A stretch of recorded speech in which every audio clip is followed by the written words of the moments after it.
conforme a gente for apresentando aqui esse conteúdo, vocês fiquem à vontade para usar o chat para colocar lá algum posicionamento, como eu falei já, colocar alguma questão, alguma pergunta, porque o foco hoje é o diálogo, é o debate. A gente precisa entender o que está acontecendo de 3x3 no Brasil, 3x3 feminino, e como que a gente consegue se ajustar para ter aí uma colheita bastante positiva em médio e longo prazo. Para começar, apresentar para vocês um pouquinho da história da modalidade. Calhau, vai passando para mim aí, por favor. A modalidade começou a ser pensada de uma maneira formal em 2007, no início se chamava ainda FIBA 33. Esse processo de institucionalização, ele tem como ponto inicial de referência, como marco, o ano de 2010, com a primeira competição oficial sendo realizada em Singapura, os Jogos Olímpicos da Juventude. A nossa seleção brasileira feminina esteve presente nesse evento, então a nossa primeira participação internacional de seleção brasileira numa competição de 3x3 é com o naipe feminino. Ao longo dos anos, a modalidade vem crescendo, ela vem se desenvolvendo, vem sofrendo algumas adaptações, algumas alterações, e a gente tem agora, seria no meio do ano agora de 2020, foi projetado por conta dessa pandemia que a gente está vivendo, para 2021, um segundo grande marco, que é a inclusão da modalidade nos Jogos Olímpicos de Tóquio. Não vou me alongar muito aqui nessa questão da cronologia do tempo, porque são informações que a gente depois, provavelmente semana que vem, quando a gente estiver falando do desenvolvimento da modalidade, a gente trabalhe com mais detalhes. O foco hoje, de fato, é o feminino. Passando para um cenário de fala mesmo do feminino, Calhau, pode mudar aí para mim, por favor. A gente apresenta aqui para vocês uma tabela com as participações das seleções brasileiras femininas em competições de 3x3. Então, como eu falei, 2010 com o Sub-18 foi a primeira participação. O campeonato Sub-18 ele acontece anualmente, exceto nos anos de Jogos Olímpicos da Juventude, porque aí os Jogos Olímpicos da Juventude funcionam como se fosse o Mundial. Já no adulto, a competição ela vem de 2 em 2 anos. Então, vocês vão reparar que a gente vem de uma série de participações que nem sempre é contínua, às vezes tem ali um ou outro ano que é pulado, e da mesma forma, a gente só começa a ter resultados um pouco melhores a partir de 2017. É importante que a gente aponte aqui que tudo isso começa a acontecer porque é quando a gente consegue estabelecer uma parceria um pouco mais próxima com o setor de desenvolvimento do Comitê Olímpico do Brasil. E aí, junto com o COB, a gente melhora um pouco as ações de treinamento, de olhar para todo o país em relação a outras atletas que saem um pouco desse eixo Rio-São Paulo, que é tão importante para a gente. Que a gente tenha esse olhar para os outros estados, que a gente tenha esse olhar para todo esse território enorme que a gente tem no nosso país.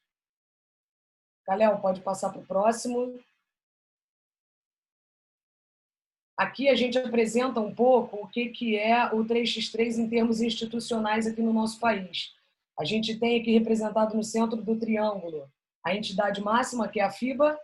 Ela é responsável pela gestão, pela organização de toda a modalidade no mundo inteiro. E aqui no nosso território, a gente tem um tripé institucional que funciona através da confederação, trabalhando em parceria com as federações, que é muito importante para a gente poder conseguir olhar para dentro de cada um dos estados e aí, em consequência, olhar para as cidades, e os promotores de eventos, aqui representados pela IB, que é a maior promotora de eventos que a gente tem no nosso país, está desde 2012 junto com a gente, no desenvolvimento da modalidade. Eu não sei se o Chico aqui quer ter alguma fala, principalmente em relação ao trabalho bacana que as federações vêm desenvolvendo nos últimos anos, conhecendo um pouco mais a modalidade, se aproximando cada vez mais da CBF.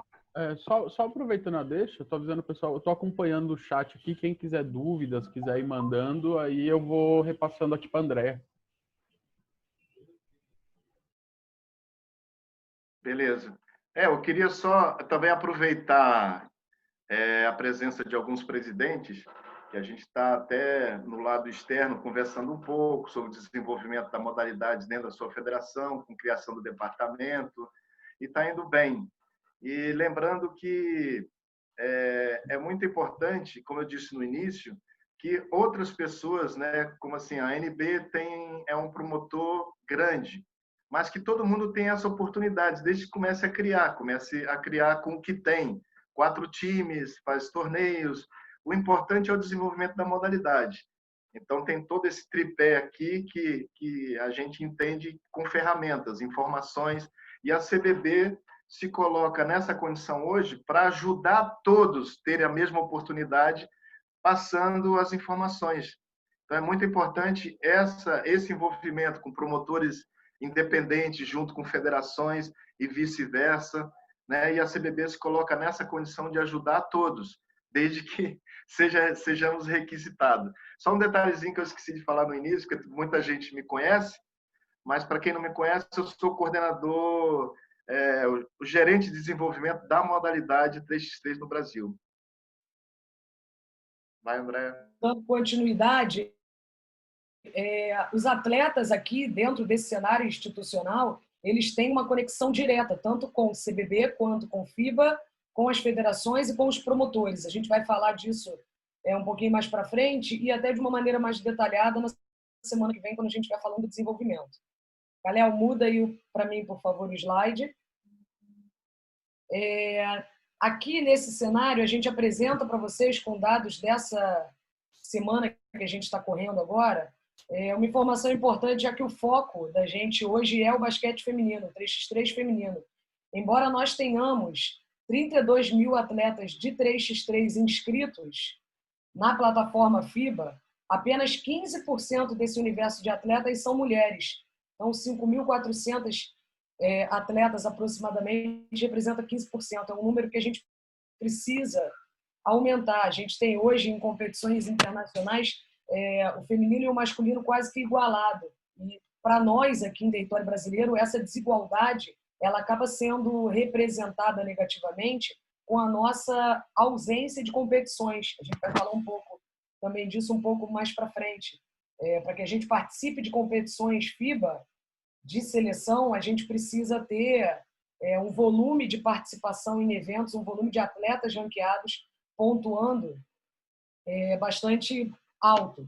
Aqui na tabela de baixo, a gente começa a enxergar isso um pouco mais detalhadamente. Por exemplo, o atleta, ele de repente tem o perfil dele criado, mas ele não concluiu todo o processo de criação do perfil, ele não confirmou que ele é ele. E com isso, a pontuação que ele acha que ele está carregando para ele enquanto atleta, ele, na verdade, não só não está carregando para ele, como também está deixando de carregar para a instituição seleção brasileira. Então, a gente chega a ver ali um cenário em que, no Sub-18, a gente tem mais pontos perdidos por perfis não validados do que, de fato, perfis confirmados. A gente volta a falar disso um pouco mais detalhadamente quando a gente for falar de seleção brasileira com a Ellen e com a Rafaela, que são as técnicas da seleção, as treinadoras da seleção que estão aqui com a gente. Galéo, pula aí para mim, por favor. Falando de uma forma mais direta, para quem está conhecendo a modalidade agora, para quem está se interessando pela modalidade agora, é muito simples você se tornar um jogador. Diferente do basquete, que a gente chama tradicional, em que você precisa ter um vínculo com um clube, você precisa estar federado, aqui basta você entrar no site da FIBA, o site de 3x3 da FIBA é o fiba3x3.com. E aí ele leva algumas outras áreas que são específicas para cada uma das ações que você pretende. Então, por exemplo, para o atleta, o site ganha esse play aí na frente. Então, fica play.fiba3x3.com. Entrando no site, você só preenche uma tagzinha como essa que está na imagem aqui da direita, com os teus dados pessoais. Ao final do preenchimento, você recebe uma confirmação no e-mail, e essa é a parte importante, porque se você receber esse e-mail da FIBA para confirmar que você é você, e você não clicar no e-mail confirmando que você é você, cai naquele erro que eu mostrei no slide anterior, da conta não estar sendo validada. E aí, com a conta não validada, você não soma pontos para o teu ranking como atleta. Você pode até participar de competição, mas você não está oficializado na modalidade. Então, aqui a gente tem como situação importante. Você sempre usa um e-mail para se registrar, um e-mail que você tem acesso, guarda o login e a senha que você criou, a tua conta, perfil, para que lá na frente, se você precisar fazer alguma edição de informação, se você precisar alterar de alguma forma o teu perfil, você conseguir ter um acesso fácil, tranquilo. E tenha cuidado com o que são os principais erros. A conta não validada, como eu falei, FIBA manda um e-mail automático, você precisa confirmar que você é você clicando nesse link que a FIBA manda. Se você não fizer isso, você não está oficializado. Segundo erro que aparece muito, a pessoa às vezes não perceber qual é o nome que está usando no perfil. Então, às vezes usa uma letra maiúscula, uma letra minúscula, às vezes erra na digitação, botando uma letra a mais, uma letra a menos. Isso tudo acaba gerando problema. E um outro erro muito comum, múltiplos perfis. A pessoa acha que porque não lembra mais a senha, não lembra mais o login, vai resolver rápido o problema dela criando uma nova conta. Isso é um problema em diferentes esferas. Uma delas é que você acaba distribuindo a tua pontuação em várias contas. Então, você nunca consegue aparecer entre os primeiros do ranqueamento porque a tua pontuação está distribuída em vários perfis e você acaba não aparecendo, por exemplo, como convocável para uma seleção brasileira. Tá? Isso a gente volta a falar de uma maneira também mais detalhada no curso do dia 27. Léo, próximo. Para você encontrar eventos, depois que você está lá com o teu perfil registrado, você tem tua conta perfil, teu login, tua senha, você quer saber aonde que está rolando competição de 3x3 perto de você. É só você entrar de novo na área do site da FIBA de Play, só que dessa vez clicando em eventos. E aí, com palavras-chave, você vai conseguir localizar os eventos na tua região. Então, você pode botar o nome da cidade, você pode botar o nome do promotor de eventos que você conhece e sabe que está realizando evento naquele mês, e aí aparece para você uma lista de quais são as competições, e aí você segue o passo a passo para se inscrever no evento. De uma forma direta, dentro do próprio site, se assim for permitido pela promotora, ou de uma forma indireta, através de um link externo, se esse for o interesse da promotora de eventos. Tá, Léo, próximo. André, só reforçando aqui, ó, o Thiago e a Mariana comentaram que o Thiago comentou que os perfis duplicados dificulta bastante, e a Mariana comentando que para ela o maior problema é que as pessoas acabam perdendo o link de confirmação e aí depois não conseguem validar o perfil, que é um dos principais problemas que ela enfrenta na equipe dela. Bacana. A Mariana, ela vai daqui a pouco falar um pouquinho para a gente da experiência dela. Ela é uma das promotoras de evento que a gente tem uma relação bem próxima. Ela tem um projeto bacana, ela vai contar um pouco mais sobre isso tudo para vocês daqui a pouco. E, de fato, esse é um dos problemas. Às vezes o e-mail da FIBA vai para a caixa de spam, às vezes se perde, e aí a pessoa acaba não conseguindo validar a conta, e isso, de fato, é um problema. Então, tem que ter esse cuidado, sim. Boa colocação, Mari. Obrigada. E o Thiago falando aí da duplicidade de perfis, ele ajuda a gente, ele é nosso preparador físico da seleção brasileira, e aí no trabalho que a gente faz lá bem próximo, ele é um dos caras que me ajuda, que ajuda lá a gente a organizar melhor a vida dos atletas. Isso dá um trabalho para a gente que nem sempre é possível de resolver. Então, André, só um detalhezinho, desculpa. A importância do promotor organizador dos eventos é justamente esse, é um ponto que dia 27 você também vai falar, que na execução do evento é muito importante ele ter esse diálogo com o atleta, que aí também ajuda. Eu estou tentando, Chico, falar até de uma maneira bem rápida, bem superficial, que o foco de hoje é o feminino, e deixar essas três partes, de como criar conta perfil, de como localizar evento, de como homologar evento, para falar lá no dia 27 no curso. A gente vai ter um dia específico para isso, aí a gente detalha um pouco mais, para não tirar o foco do feminino. Isso. Tá?